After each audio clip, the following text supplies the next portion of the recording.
My name is Tony Hook, Hook's Cheese Company, Mineral Point, Wisconsin. I've been making cheese for 44 years.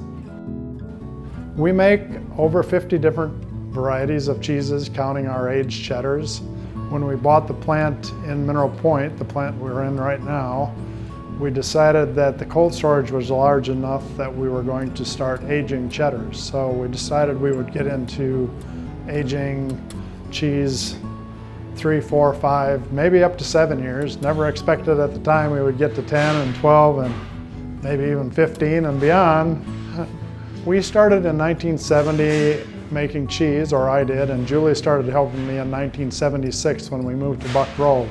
And at that time, most cheeses made in Wisconsin and in the country were just commodity cheeses. You were making them thousands of pounds just to sell at the grocery stores. You were usually selling to big distributors. In the last 10 to 12 years, it's become more of an artisan and specialty movement, especially in Wisconsin, all over the nation really, but especially in Wisconsin, where we've come up with probably 300 to 400 different new varieties of cheeses ourselves. And it's really caught on. People are looking for different and for more flavorful cheeses. So I think the artisan thing is really flying. Tony Hook, the legendary man of Mineral Point. How are you? Hi, Kyle. Nice to meet you. I'm great. How are you doing? I'm good. This is a real honor to be here, where the cheese is made. This is it. Yeah.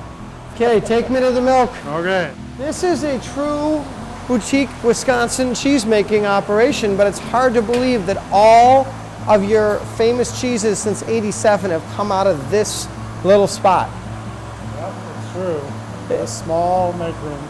Wow. And typically it's only 2 cook vats, the large cook vat and the very small cook vat. The large one will hold 42,000 pounds of milk. The small one will hold 10,000 pounds of milk. And you've been doing this, you and Julie, for 35 years, right?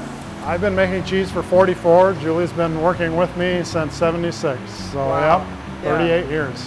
Well, take me on a little bit of a tour if you'd be so kind. What are you doing here? We'll start with the vat that's cooking right now.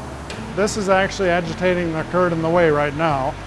But before we were stirring the milk, stirring the cultures in, and then we put rennet in and coagulate it, let it coagulate. You stirred that in for a couple minutes, pulled the paddles out, just let the milk sit there.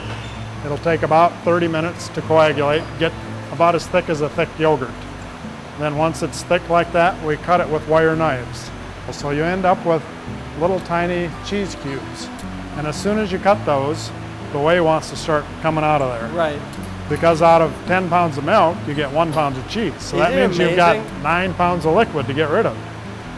So what we're doing right at this point, we're stirring it and cooking it in the vat. This is the pan. The cheese, Ooh, it's pretty warm. Holy. There's steam shooting underneath the bottom of the pan. So if we were able to lift this up, you'd see steam tubes shooting at the bottom of the pan, cooking it. So we want to keep agitating it to keep it off the bottom, keep it from burning. And we also want to keep agitating it to stir it and dry the curd out a little more. And this is 10,000 pounds of milk. Today we had about 8,400. Slowly being turned into 1,000 pounds of cheese. Correct. Today we're making white cheddar.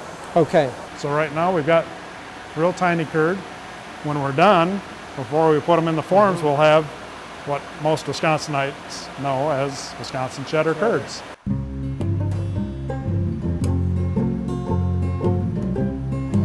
Your raw material, your milk is so precious to you guys. We get our milk from local farms right around Mineral Point. The farmers we've been dealing with have been, some of them have been in their families for up to 8 generations. They're all family farms. That's early 19th century. Yes, 1810 I think is the Yeah. first one. So from the farmers we had at Buck Grove, where we started in 76, 3 miles out of town towards Allendale, we had 10 patrons out there. 7 of those have retired. So we get all of our milk from 3 patrons we've been dealing with since 76. We always say the quality of our cheese is at least 90% owed to the quality of our farmers. You know, they provide us with great milk and we can make great cheese. If all you have is just average milk, that's basically all you're going to get is average cheese.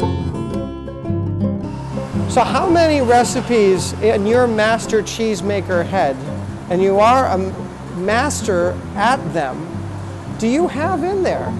Well, at least 55 to 60, and I'm always coming up with a few more.